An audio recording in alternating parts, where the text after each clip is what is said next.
تیری پہلی نظر کا وار توبہ دل پریشان دیتا ہے کردائی اور دل پریشان. اس کا ایک اور جواب یہ بھی ہے کہ خوش نصیب وہ یہ ہے کہ آپ کو کوئی اس زندگی میں کوئی مرشد مل جائے. جائے گا گئے ابلیس کا نصیب بنے وہ سجدے جو کسی چوکھٹ کے روبرو. تو کوئی چوکھٹ جو ہے یہ بہت ضروری ہے،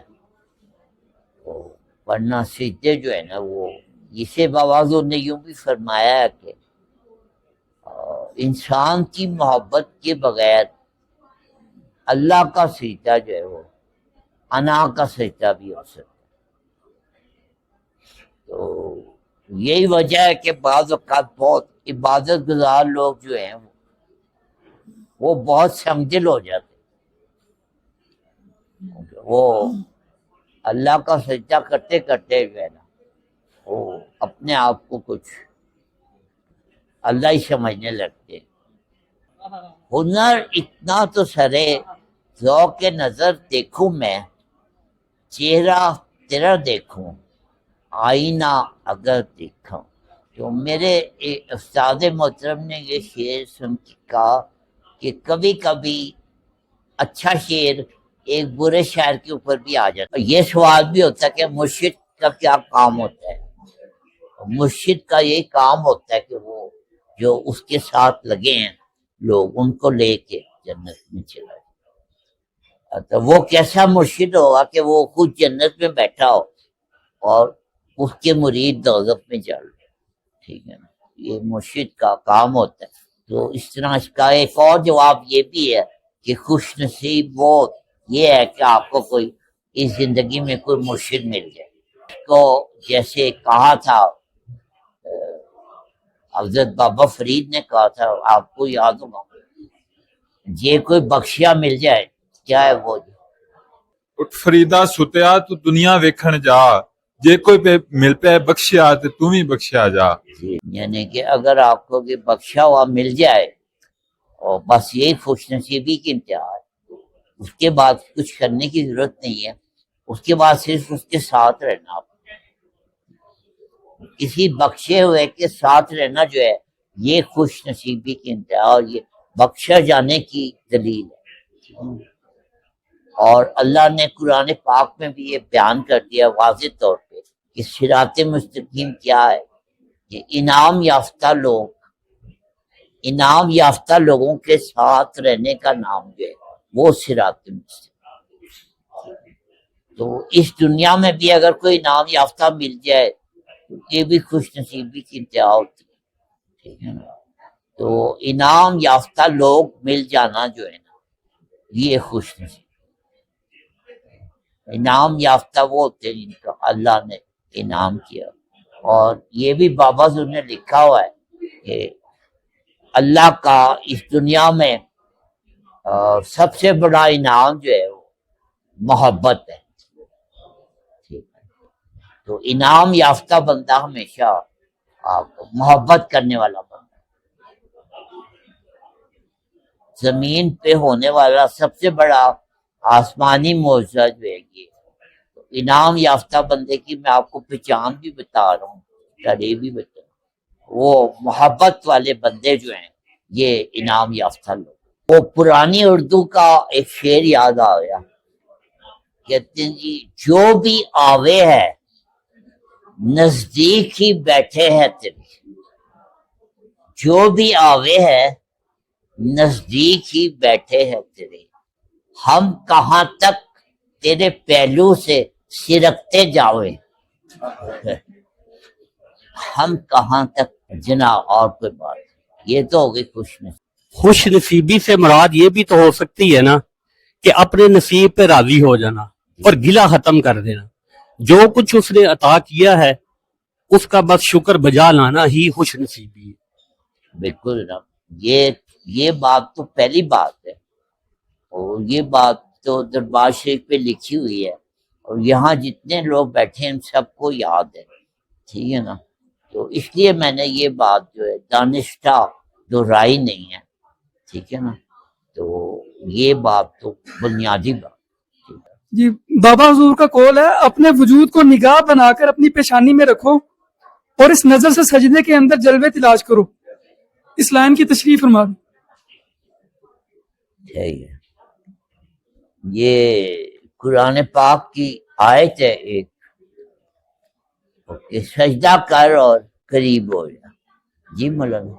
اس کا مفہوم یہی ہے جو آپ نے فرمایا جب آیت کی تلاوت ہوگی تو سجدہ سب پہ لازم ہے. واہ یہ آیت سجدہ ہے، یہ اگر پڑھ لی جائے تو پھر سجدہ لازم ہو جائے گا. تو آیت کا ترجمہ یہ ہے کہ سجدہ کر اور قریب ہو جائے.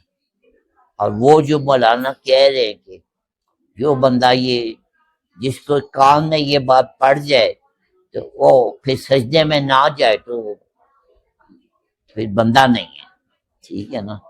تو یہ سجدہ کر اور قریب ہو جائے، یہ اللہ نے خود کہہ دیا ہے. تو پھر اس سے زیادہ قریب ہونے کا یعنی کوئی فارمولہ نہیں. کیا سجدے میں پریکٹیکلی سجدے میں جانا لازمی ہے کہ یا بندہ سراپا اپنے آپ کو سجدے کی حالت میں ہی سمجھتا ہو، وہ اپنے آپ کو اس حالت میں لے آئے کہ میں سجدے کو مانتا ہوں، میں سجدے کی حالت میں ہوں، تو کیا پھر وہ پریکٹیکلی سجدہ کرنا بھی لازمی ہے؟ اور نہیں، ایسی بات نہیں ہے. یہ آپ نے بڑی ایسی بات کر دی ہے جو آپ سے توقع نہیں تھی مجھے. آپ نے بڑی اونچی بات کر. تو جو اللہ کا درویش ہوتا ہے وہ پریکٹیکلی خیال کے سجدے میں ہوتا ہے، ہر وقت خیال کے سجدے میں رہتا ہے.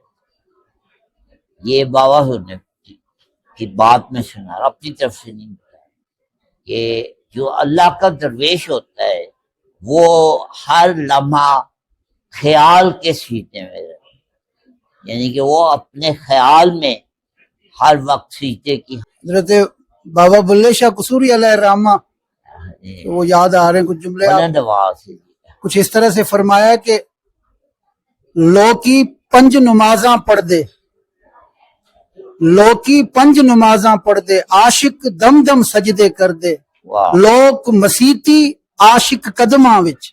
واہ واہ واہ.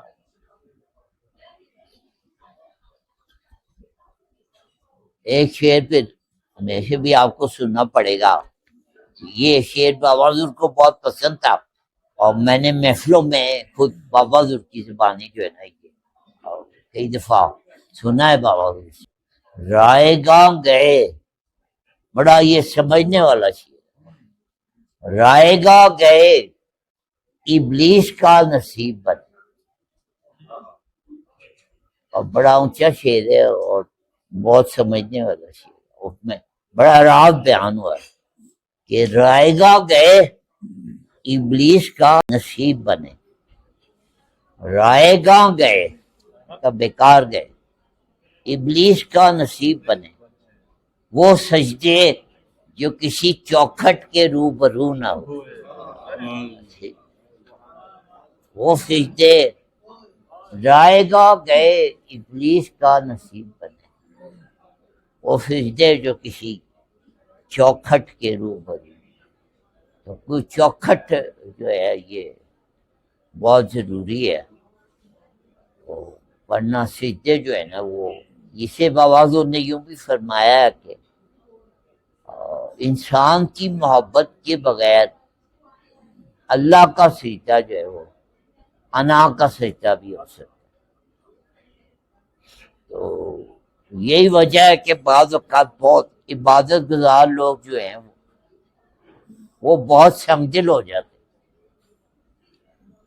وہ اللہ کا سجدہ کرتے کرتے جو ہے نا وہ اپنے آپ کو کچھ اللہ ہی سمجھنے لگتے، تو انسان کی محبت سے وہ خالی ہو. تو کوئی اگر آپ دیکھیں نماز با جماعت، اب اس پہ نہ کوئی فتویٰ نہ لگائے اس بات پہ. اگر آپ نماز باجماعت کو غور سے، ہاں بائی دا وے ہم نے یہاں سے اجازت کی تھی کہ نماز بھی ہم پڑھیں گے، اور یہ جو بات ہے نا کہ رائے گاہ گئے ابلیس کا نصیب بنے، وہ سجدے جو کسی چوکھٹ کے روبرو نہ ہو، تو ابلیس اللہ کو مانتا تھا لیکن انسان کو نہیں مانتا، ٹھیک ہے؟ تو اللہ کو ماننا کافی نہیں ہے، چوکھٹ انسان کے گھر میں ہوتی ہے نا، مگر انسان کو ماننا بڑا ضروری ہے، ٹھیک ہے نا؟ تو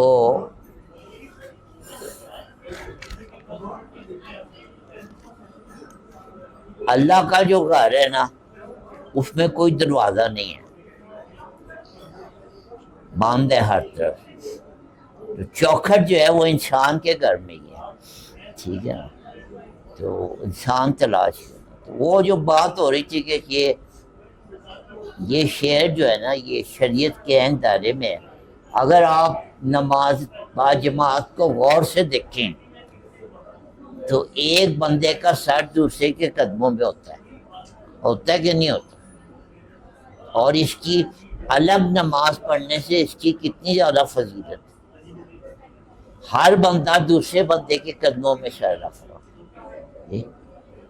تو یہ شرعی طور پہ جائز ہے قدموں میں سر رکھنا، ورنہ نماز باجماعت ہی غلط ہے، تو یہ شعر جو ہے بالکل جائز ہے، کسی کے قدموں میں سر رکھنا جو ہے بالکل شرعی طور پہ حکم ہے، بلکہ اقبال علیہ رحمہ کی ایک ربائی آ رہی ہے ذہن میں، اگر جی جی آپ فرما رہے ہیں کہ نخواہم این جہاں و آن جہاں را، نخواہم این جہاں و آن جہاں را، مرا این بس کے جانم رمز جہاں را، واہ سجود دے کہ آن سوزے سرورش بوجد آرم زمین و آسمان را۔ واہ واہ سبحان اللہ، سبحان اللہ، شعر آفانی ہے لیکن پھر بھی فرما دیجیے اس کا، ہاں وہ ہمارے استاد صاحب کچھ اس طرح سے فرماتے تھے اپنے انداز میں کہ جی جی وہ عرض گزار ہیں کہ مالک نہ مجھے دنیا چاہیے نہ آخرت چاہیے، میں تو اتنا چاہتا ہوں کہ میں اپنے آپ کو پالوں، اور اس کے لیے مجھے ایک سجدہ نصیب کر دے، میں تجھ سے ایک سجدے کی بھیک مانگتا ہوں، اور وہ سجدہ ایسا ہو کہ جب میرا سر سجدے میں ہو تو زمین و آسماں وجد میں آ جائے۔ واہ سبحان اللہ، واہ سبحان اور اللہ۔ اس سے آگے قبلہ علی بھائی دوسرے مقام پر اقبال نے اس سجدے کی وضاحت میں کہا ہے کہ سجود نیست اے عبدالعزیز این، وہ ہمارے استاد صاحب فرماتے ہوتے تھے کہ اقبال ویسے بظاہر تو گیا بھی نہیں ہے ہاں، اس چوکھٹ پر، جی جی لیکن یہ شاہ عبدالعزیز سے مخاطب ہو کے اقبال کہہ رہے ہیں، اس وقت چونکہ وہ فرما رہا تھا سعودی کا، سجود نیست اے عبدالعزیز این، برو بم از مئے خاک درے دوست، واہ صحیح ہے، پھر اس اے کا عبدالعزیز میرے پہ فتویٰ مت لگا کہ میں شرک کر رہا ہوں، یہ جو حالت سجدہ میں تجھے نظر آ رہا ہوں اصل میں اپنے یار کی چوکھٹ پہ اپنے پلکوں سے میں جو ہے وہ جاروب کشی کر رہا ہوں۔ سبحان اللہ، سبحان اللہ، کیا بات۔ اور وہ اقبال تو خیر بہت بڑے مقام پہ تھا، تو یہ ہمارا ایک سڑکوں پہ پھرنے والا شاعر یہ بات کر گیا، جیسے ابھی توجہ صاحب نے بڑی اونچی بات کر دی، میرے استاد ہیں اقبال صاحب، ان کو میں نے اپنا شعر سنایا، وہ شعر پہلے آپ کو سنا، وہ شعر یہ تھا کہ ہنر اتنا تو سرے ذوق نظر دیکھوں میں، ہنر اتنا تو سرے ذوق نظر دیکھوں میں، چہرہ تیرا دیکھوں آئینہ اگر دیکھوں میں، ہنر اتنا تو سرے ذوق نظر دیکھوں میں، چہرہ تیرا دیکھوں آئینہ اگر دیکھوں۔ تو میرے استاد محترم نے یہ شعر سن کے کہا کہ کبھی کبھی اچھا شعر ایک برے شاعر کے اوپر بھی آ جاتا، کہتے ہیں یہ تمہارا بڑا اچھا شعر ہے لیکن یہ جو ہے نا تم اس معیار کے شاعر نہیں ہو جس معیار کا شعر تمہیں مل گیا ہے۔ تو یہ میں بات کر رہا تھا کہ اقبال تو بہت بڑا شاعر تھا، ایک عام سڑکوں پہ پھرنے والے آوارہ بندے نے بھی کہہ دیا تھا،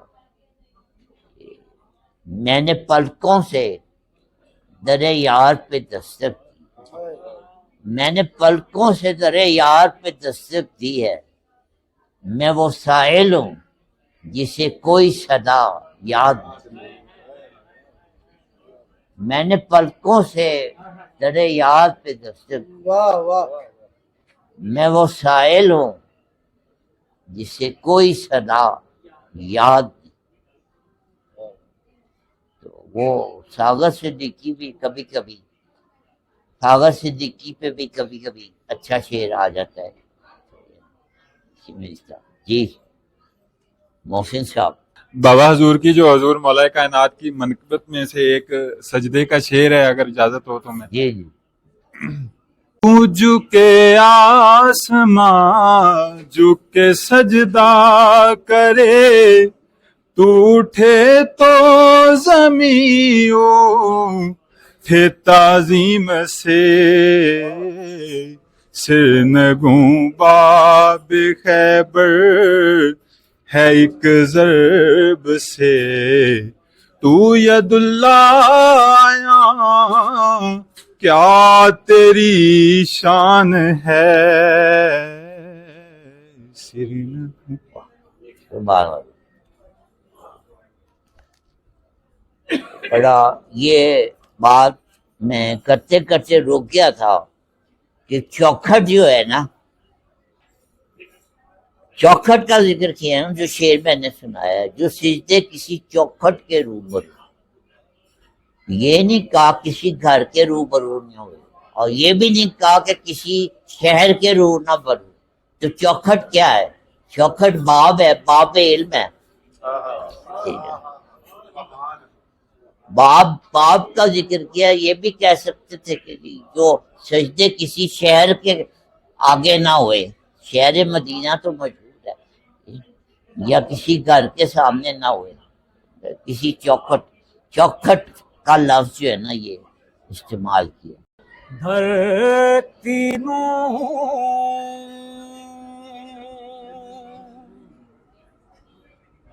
آسمان بناوے،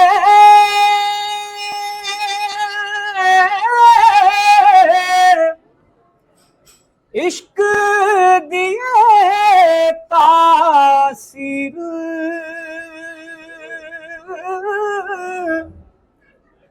عاشق کہن امام راجے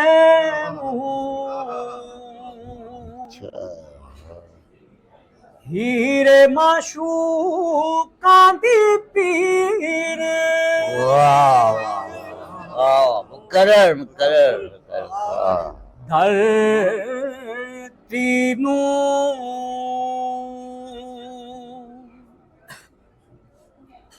آسمان بناوے، ہائے عشق دی اے تاثیر،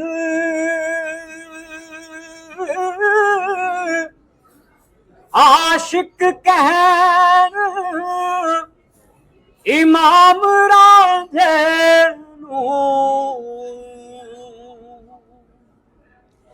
ہیرے معشوقاں دی پیر،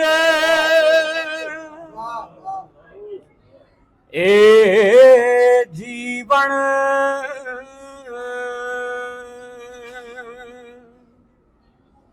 ایک سندر سفنا،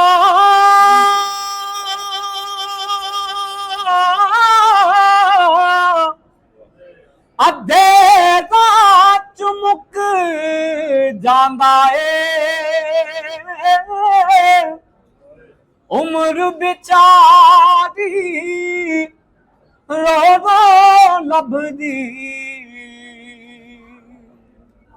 خواباں دی تعبیر، میں ہساں تے دھرتی ہسے رواں تے روے آسمان میں ہاں قادر قدرت میری میں ہاں قادر قدرت میری میں اپنی تقدیر میں ہاں قادر قدرت میری میں اپنی تقدیر عشق ہے اپنا آپ کعبہ عشق قرآن حدیث عشق ان اللہ اللہ اللہ عشق ان اللہ اللہ اللہ کون شک دا پیر مقرر مقرر عشق ہے اپنا آپ کعبہ عشق قرآن حدیث عشق ان اللہ اللہ اللہ کون شک دا پیر عشق ان اللہ اللہ اللہ کون شک دا پیر عشق فرید پھلاں داراہی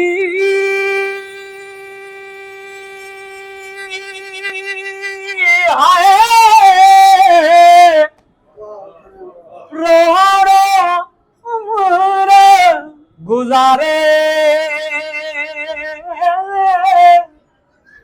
عشق ہری ہر ہر اندر